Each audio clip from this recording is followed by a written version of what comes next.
What's up guys, it's Austin and welcome to today's paranormal story time. This is gonna be 3 story times in one. I occasionally do this. Sometimes I do more than one in one video. And I just think that's really cool if I have more than one to tell you guys. Some of these are from 2020, some of these are from 2021. So this is gonna get interesting. So let's start with the first thing. This is the most recent thing that has happened to me. I've been watching a lot of videos lately about spirit portals and everything, and I've been talking to like friends and stuff about them. I talked about in a video where you can get haunted by watching a haunted video, and I talked about, you know, you could get haunted through the screen, and not many people believe that. The one thing I did not mention, which was kind of probably self-explanatory, but like watching a haunted video can actually create a portal in the room that you're watching it in, and not just one portal but multiple portals, and that kind of freaked me out. I'm just like, I play 3 AM challenges, I do seances in my house, I do really freaking weird haunted I probably have a lot of portals in my room. So what I did is I got my dowsing rods out, and if you don't know what those are, they're basically these long metal rods. You just hold them out in front of you and they'll go outwards for no, inwards for yes, and they can point to like different areas. Like it'll tell you where spirits are if you ask them. I got out the rods and I asked, are there any spirit portals in this room? It starts crossing and it says yes. I'm like, okay, where are the spirit portals in this room? It points to the left-hand corner of my room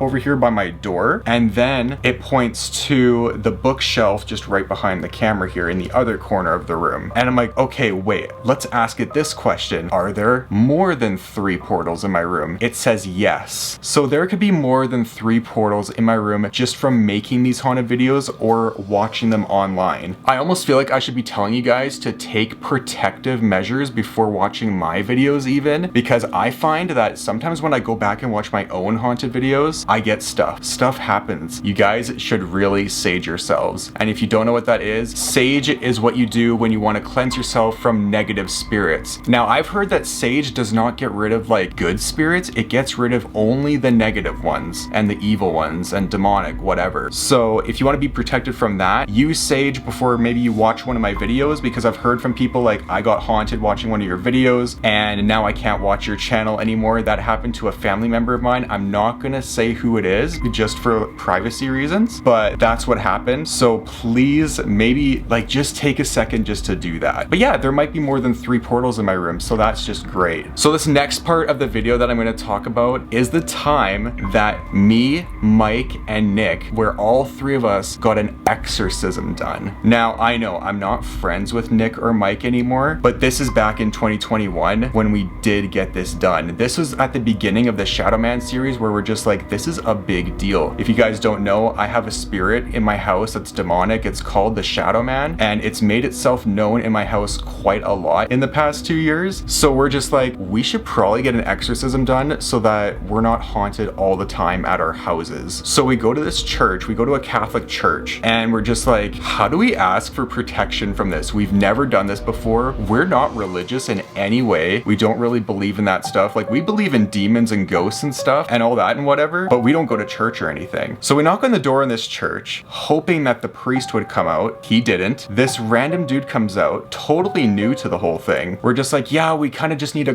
cleansing from this demonic energy that's been around us. We've been playing with Ouija boards. We went to the witches fort, which I'm going to talk about in this video. And we've done all kinds of crazy like seances and stuff at these haunted places. And we have attachments. He like looked at us like he did not want to go near us. I'm not even joking. The look on his face was like, what do I do?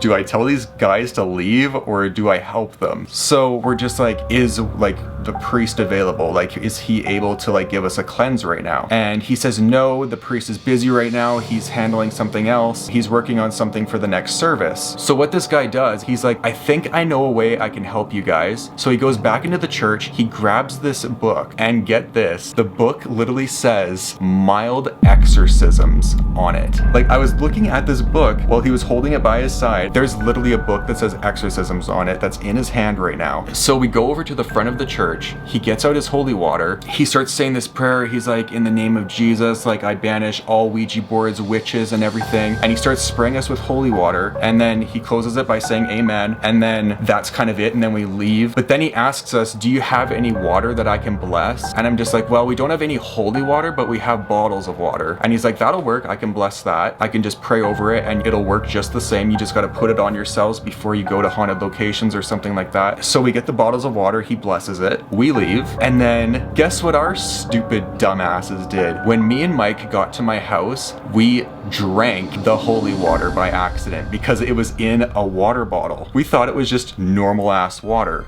We forgot that it was blessed. Yeah, we were stupid. I'm just like, Mike, what happened to the holy water we had? I'm looking at this empty bottle and I'm just like, we drank the goddamn holy water, didn't we? And he's like, yeah, we did. And I'm like, great. We were gonna use that. So that's the exorcism story time that I've never told. Now we're gonna get into the witch's fort story time. This one is actually pretty terrifying. Back in 2020, I went to the witch's fort multiple times. The videos that you guys have seen, and I have 4 of them up on my channel right now. Part 1, 2, 3, 4. 3 and 4 are intense. Number 2, I got chased out by somebody when I was leaving the place, and number 1 was me just exploring it for the first time, just goofing around. So me and Nick went there a total of 3 times off camera. They were supposed to be recorded for the camera, but they weren't. So a couple of these I recorded and I had to scrap the footage because we weren't there for very long. It wasn't good enough for a full-length video. It wasn't long enough because stuff went down. One of the 3 times that we went, somebody got possessed, and I've already talked about that. I'll put the link in the description. And then the second time we went, we brought somebody with us. I'm probably gonna get these stories mixed up, these last 2. There was a time where we brought somebody new with us on the investigation, and he was terrified to go to this place. He almost did not want to go. And we're just like, don't worry, it's gonna be fine. We're gonna sage ourselves. Everything's gonna be fine. This is the most demonic place in this city, but we'll be fine. Like, we're gonna cleanse ourselves. Everything will be okay. I am like,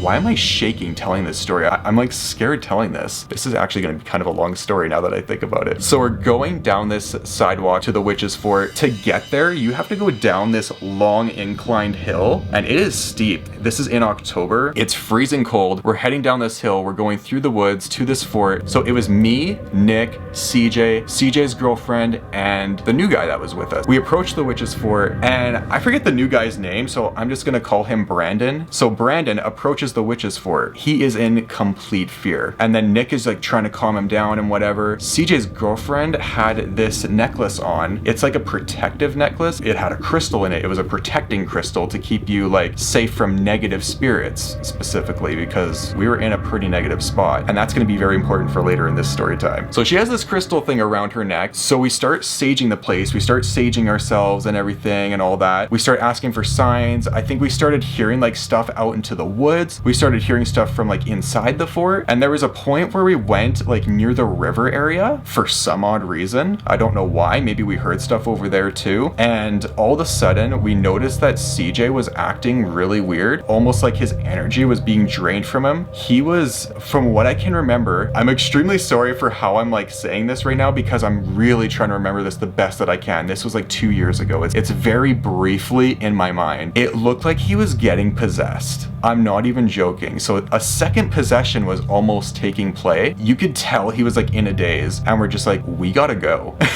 Like we gotta go. Like the video's over. This is getting so dangerous because we've been to this place multiple times. The spirits probably know us by now, and they're probably like, get the out of here. So we're going by the witch's fort because we were like about like 20-30 feet away from it or so, or maybe even more farther away than that. We were standing by it, and then CJ's girlfriend notices. She looks at her necklace. It's like cracked. I could see it. The necklace was cracked. So what this necklace does is it sucks in all the negative energy of whatever is there. So basically what happened with this necklace is whatever was surrounding that witch's fort, whatever demonic energy was there or energies, it was taking the life out of that crystal. It was basically getting absorbed into it. Basically, I think the crystal was done after that. I don't know if she still has it because I'm not friends with these people anymore, so I don't know. This is where I don't know if this story intertwines with a different one, but there was a point where we went to the witch's fort and we were leaving, and Nick claims that he saw a shadow figure standing on the sidewalk where we were supposed to leave. I'm just like, wait, what did you see?